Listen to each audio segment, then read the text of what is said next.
DJI controls between 70 and 80% of the entire global drone market from a single company in Shenzhen. You heard that right. That is a bigger stranglehold on a global industry than Microsoft ever had on personal computer operating systems at the peak of its monopoly. And that is just the beginning. Because by the time America declared DJI a national security threat and moved to ban it, the dependency was already complete. The police, the film sets, the farms, the battlefields, all already running on DJI. This is the story of how one engineer with $2,000 quietly took ownership of the sky before the most powerful government on Earth even looked up. Hit a quick like and subscribe so you don't miss the next one. By the end of this video, you are going to understand exactly how that happened and why the ban that was supposed to fix it may have arrived too late to change anything. It starts in 2006, in a dormitory, with a helicopter that would not stop crashing. The dormatory. Picture a shoebox-sized room in a university dormitory in Shenzhen. The year is 2006. A 26-year-old engineering student named Frank Wang has just spent most of his savings, $2,000, on components for a remote-controlled helicopter flight stabilization system. Not a drone, not a product, a controller. A single piece of technology designed to stop a helicopter from doing what helicopters, at that scale, almost always do: crash. Wang had been obsessed with remote-controlled helicopters since he was a child. But every time he flew one, the same problem appeared. The moment conditions changed, a gust of wind, a slight miscalculation, a fraction of a second of inattention, the machine fell out of the sky. He was not interested in the helicopter. He was interested in the problem. And the problem, as he saw it, was not the pilot. It was the absence of intelligent stabilization. Nobody had solved it properly, so he decided to solve it himself. Here is what most people never think about: the thing Wang built in that dormitory was not a drone company. It was a solution looking for an industry that did not yet exist. He was not founding DJI. He was fixing a helicopter. The company came later, almost by accident, because the fix turned out to be that good. He called the company DJI Dajiang Innovations. Great Frontier Innovations. In English. He started selling his flight stabilization controllers to hobbyists. And for 3 years, almost nobody bought them. Investors passed. The market was too small. The technology was too niche. The vision was too early. Wang kept building anyway. He hired a handful of engineers. He ran the company out of that same dormitory energy lean, obsessive, focused entirely on making the hardware better rather than making the pitch deck prettier. But the market was not his only problem. In 2010, one of his earliest engineers, a man Wang had trusted, trained, and considered a core part of the team, left and took a significant portion of DJI's early technology with him to start a competing firm. For a company with no outside funding, no safety net, and a product the market had not yet decided it wanted that was close to a fatal blow, most founders would have folded. Wang responded by rebuilding, tightening, and accelerating. He did not slow down. He got angry. In the most productive way a founder can get angry. He built faster.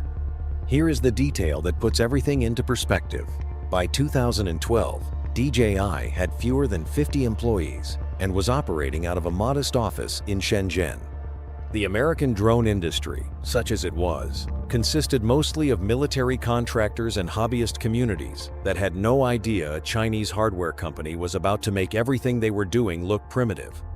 The gap between where DJI was and where it was about to go is one of the most dramatic single-company accelerations in the history of consumer technology. But the dormitory phase, the rejections, the theft, the obsessive iteration, that was not just backstory. That was the engine. Everything DJI became was built on the discipline Wang developed in those years when nobody was watching and nobody was buying. The company that would one day power Hollywood blockbusters and American police departments started as one man, refusing to accept that a helicopter had to fall out of the sky.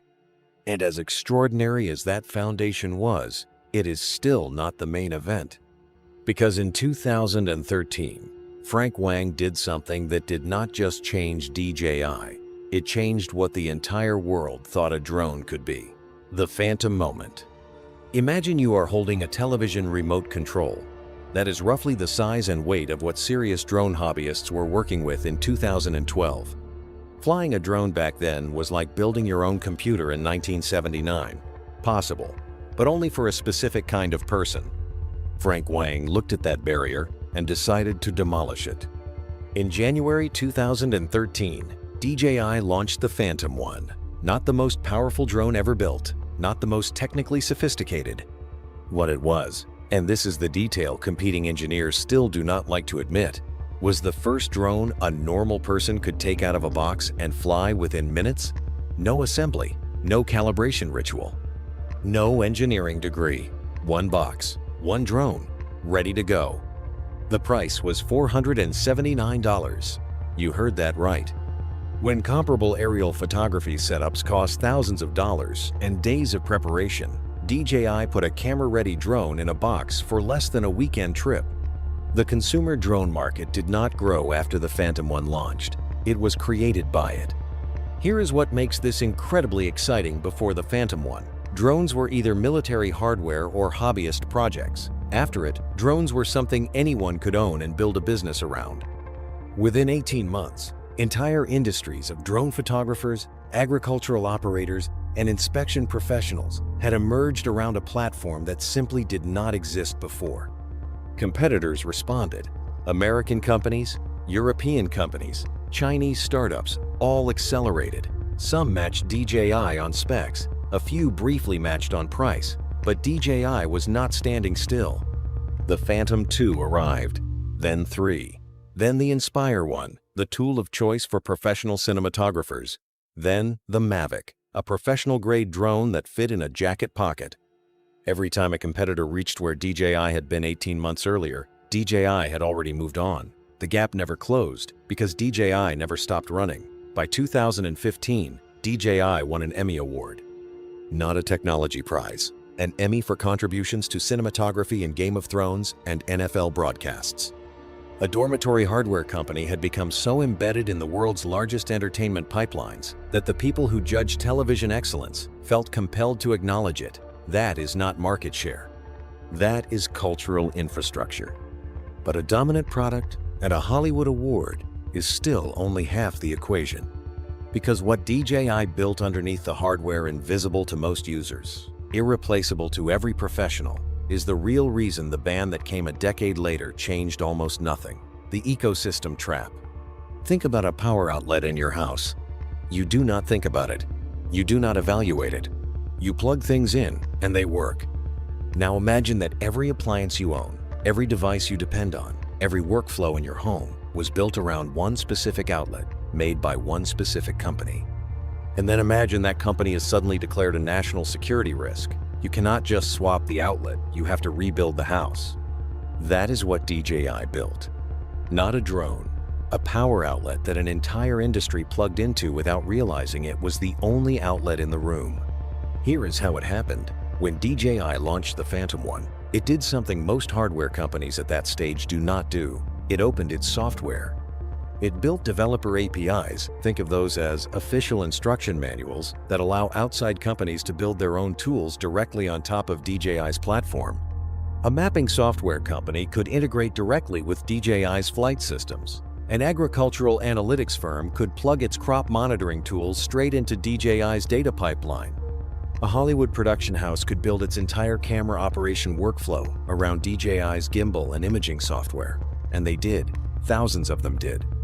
Because DJI invited them in, gave them the tools to build, and then made sure those tools only worked cleanly on DJI hardware. Here is where people consistently underestimate this story. They think DJI's dominance is about the drone. It is not about the drone. The drone is the handle on a door that opens into an ecosystem so deep and so interconnected that walking away from it means abandoning not just the hardware, but the software subscriptions, the workflow integrations, the trained personnel, the institutional memory, and the thousands of third-party tools that were built specifically for DJI's platform and do not exist for any other. A police department switching away from DJI does not buy new drones. It rebuilds its entire aerial operations program from scratch. A film production company switching away from DJI does not swap cameras. It retires workflows that took years to develop and retrains crews that spent careers mastering a specific system. The numbers make this concrete. By 2024, DJI's software development kit had been downloaded by more than 200,000 developers worldwide. 200,000, that is roughly the population of a mid-sized American city like Spokane, Washington. Every single one of them building something that runs on DJI. The accessory ecosystem around DJI hardware had grown to thousands of compatible products across dozens of categories.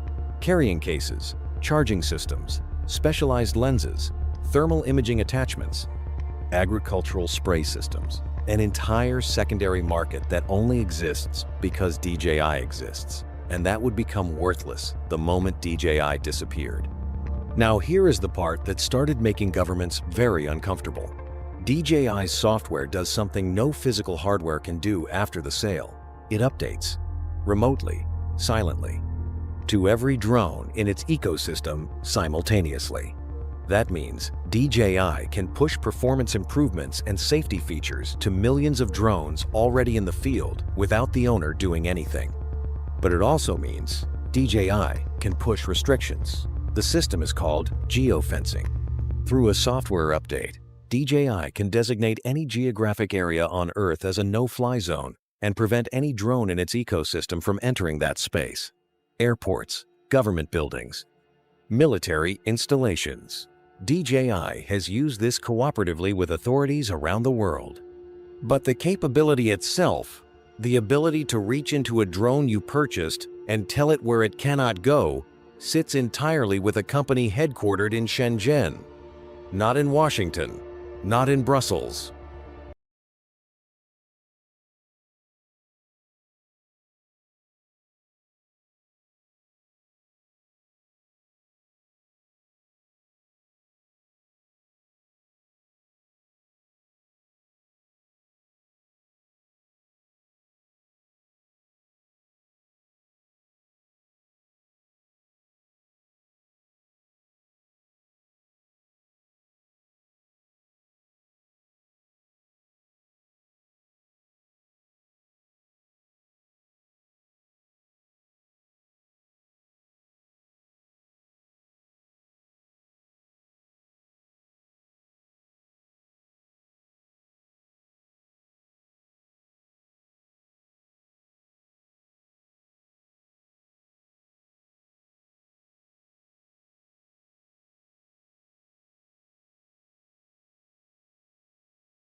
In Shenzhen, here is the detail that engineers do not want to admit. The ecosystem trap was not a strategy born in a boardroom. It was the natural consequence of building the best product, opening it to developers, and iterating faster than anyone else. DJI did not lock industries in by force. It locked them in by being so useful, so early, so consistently, that by the time anyone thought to ask whether depending on a single Chinese company for critical infrastructure was wise, the dependency was already structural. Pull it out, and the ceiling comes down. But knowing how the trap was built is one thing. Understanding just how many industries walked into it and how completely is something else entirely. Because the 4 stories that come next are not just about market share. They are about the specific, operational, day-to-day reality of what it means to be inside the ecosystem with no exit that does not cost you everything. The 4 dependencies. Here is where the story stops being about market share and starts being about something that keeps policy analysts awake at night. Not 1 industry, not 2, 4. 4 separate, critical, irreplaceable American industries so deeply inside DJI's ecosystem that the ban Washington eventually delivered landed like a noise complaint at a party that had already been running for a decade. Start with Hollywood. DJI hardware and software is embedded in the production pipelines of the world's largest entertainment companies. Not preferred, embedded. The aerial sequences in the films you watched last weekend, the stadium shots in the sports broadcast you streamed last night shot on DJI. The Emmy was not a courtesy award. It was an acknowledgement that DJI had become as fundamental to modern cinematography as the camera itself. Then agriculture. 400,000 DJI agricultural drones are currently operating across American farmland. 400,000, that is more unmanned aircraft than the United States military operated globally at the peak of its drone program. That comparison is worth sitting with for a moment. The precision farming workflows built around DJI's platform, the spray patterns, the crop mapping systems, the yield analysis integrations cannot be migrated to another platform without rebuilding entire operational systems from the ground up. American farmers did not choose DJI over competitors. They chose the tool that worked, built their businesses around it, and now cannot leave without dismantling those businesses. Now here is the part that nobody talks about loudly enough: public safety. 90% of American police departments run their aerial operations on DJI hardware. Fire services, search and rescue teams, the drone hovering over a missing child's last known location, the aerial unit mapping a wildfire's spread, the eye above, a hostage situation giving commanders real-time intelligence 90% of the time. That is a DJI drone, a drone built by a company on the Pentagon's own national security blacklist. That contradiction is not a footnote, it is the entire argument. And then there is the battlefield. Here is the thing that makes every other dependency look manageable by comparison. Soldiers and military-adjacent operators in active conflict zones across Ukraine, the Middle East, and Asia are purchasing DJI drones off commercial platforms. Not because they have not read the security briefings, because regardless of the geopolitics, DJI remains the best available tool at the most accessible price. The same drone your neighbor flies over his backyard is being used to spot artillery positions in active war zones. The ecosystem does not check credentials, it just works. And in a conflict, something that just works is worth more than something theoretically more secure that does not. 4 industries, each one a dependency, each one a different flavor of the same problem. The best tool won, and the best tool is Chinese. If the scale of that dependency surprised you, the security chapter coming next is going to be even harder to sit with. Hit subscribe so you are there when we cover what comes after this. And yet the question of whether any of this is actually dangerous, genuinely, operationally dangerous, is more complicated than Washington's response suggests, because the security case against DJI is real. But so is the counterargument. And both deserve to be heard. The security question. Here is the part where honest analysis matters more than a clean narrative. Because this chapter does not have a villain. It has a dilemma. The United States government's case against DJI is not fabricated. It is not paranoia dressed up as policy. It is built on a set of capabilities that are genuinely worth taking seriously. Start with telemetry. Every DJI drone in operation is collecting data, flight paths, locations, timestamps, camera footage metadata. The allegation never fully proven in any publicly available evidence, but never fully dismissed either, is that this data is being routed through servers with ties to the Chinese government. Think of it like a postal service that delivers your letters, but keeps a copy of every address you have ever written to. You may never notice. The copies may never be used, but someone, somewhere, has them. Then there is the geofencing capability you already know about. The ability to remotely restrict where any drone in the ecosystem can fly is a dual-use tool in the most uncomfortable sense of that phrase. Today, it keeps drones away from airports. Tomorrow, in a scenario no government wants to model publicly, it could be used to ground an entire national drone fleet with a single software update. That is not a conspiracy theory.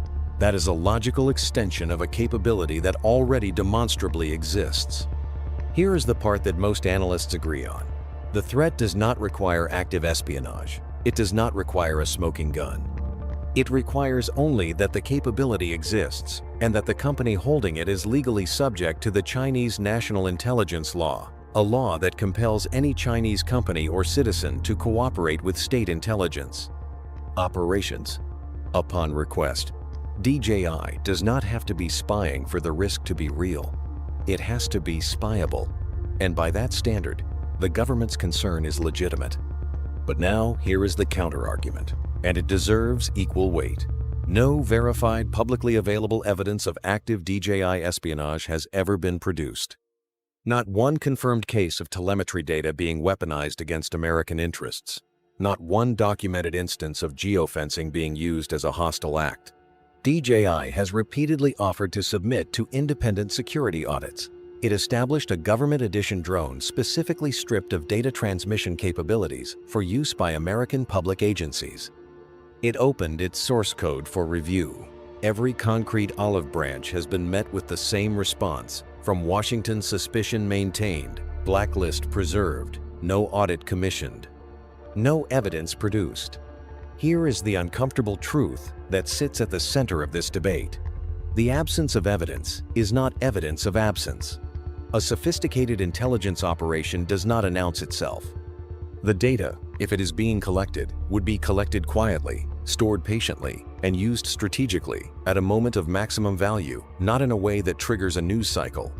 That is precisely what makes the threat so difficult to evaluate honestly. You cannot prove a negative.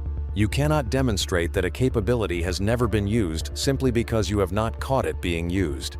What you can say, and what the record supports, is this: America made a choice. For roughly a decade, the choice was to buy the best drone at the best price and ask questions later. The questions arrived in the form of a Pentagon blacklist and a congressional ban. But the infrastructure those questions were meant to address was already in place, already operational, and already irreplaceable. Whether DJI is a genuine threat or the world's most successful hardware company that happened to be born in the wrong country for Washington's comfort, the dependency exists either way. And a dependency you cannot remove is a vulnerability whether or not it has ever been exploited. The ban was supposed to be the answer, but the timing of the ban told a story all by itself. The ban that changed nothing. In December 2025, the FCC made it official. DJI was banned. The regulatory hammer that Washington had been building toward for years finally landed. And on the exact same day, in what may be the most perfectly timed institutional self-contradiction in American technology policy history, FAA research confirmed that DJI accounted for 96% of all detected drone platforms in United States airspace. 96%. That is not a market. That is a monopoly so complete that the remaining 4% is essentially rounding error. Here is what most people never think about. A ban is only as powerful as the alternatives it creates. You can ban a product, you cannot ban a dependency. The police department still needed drones the morning after the ban. The farmers still needed to spray their crops. The film crews still had productions to shoot. And the American drone industry that was supposed to fill the gap, the one Washington had been hoping would emerge for years, was still nowhere near ready to replace what DJI had spent 2 decades building. The proposed American alternatives at the time of the ban cost between 2 and 4 times as much as comparable DJI hardware. They carried smaller accessory ecosystems, thinner software integrations, and shorter track records in the field. For a cash-strapped police department or a family farm operating on thin margins, the math was not complicated. The ban said, "Do not buy DJI." The market said, "There is nothing else worth buying." Now, here is the part that reframes everything. The ban did not arrive too late because Washington was asleep. It arrived too late because the dependency it was trying to prevent had already been structural for years. The door was not left open. It was never closed to begin with. And that is what makes the final question so important. Because the real verdict on DJI is not about the ban. It is about what the ban reveals. Who already owns the sky? Here is the verdict. And it does not care which side of the argument you are on. Whether DJI is a deliberate instrument of Chinese state intelligence or simply the most dominant hardware company the world has ever produced, the outcome is identical. The sky above your city is already spoken for. The drone above your police department, your farm, your film set, your battlefield already running on software built in Shenzhen, already dependent on servers you do not control, already embedded in workflows you cannot migrate without dismantling the operations built around them. Here is what this really means. DJI is not the story. DJI is the template. It is the first fully realized example of what quiet, structural, hardware-level technological dominance looks like in the 21st century. Not a social media platform you can delete. Not an app you can uninstall. Infrastructure. The kind that gets built into the load-bearing walls before anyone thinks to read the blueprints. America has had this conversation before about Huawei and telecommunications, about TSMC and semiconductors, about TikTok and social media. Every time, the conversation arrives after the dependency is already complete. Every time, the ban lands on a foundation that was poured years earlier. And every time, the most powerful government on Earth finds itself debating how to respond to a situation that quietly resolved itself while everyone was looking somewhere else. DJI did not sneak into the sky. It was invited in, product by product, workflow by workflow, Emmy Award by Emmy Award. And by the time Washington looked up, the sky was already full. If this changed how you think about the technology you depend on every day, hit that like button and subscribe so you never miss what comes next. Now, I want to hear from you in the comments. Do you think DJI is a genuine national security threat that deserves to be banned? Or did America simply build a dependency it was too distracted to notice until it was too late to undo?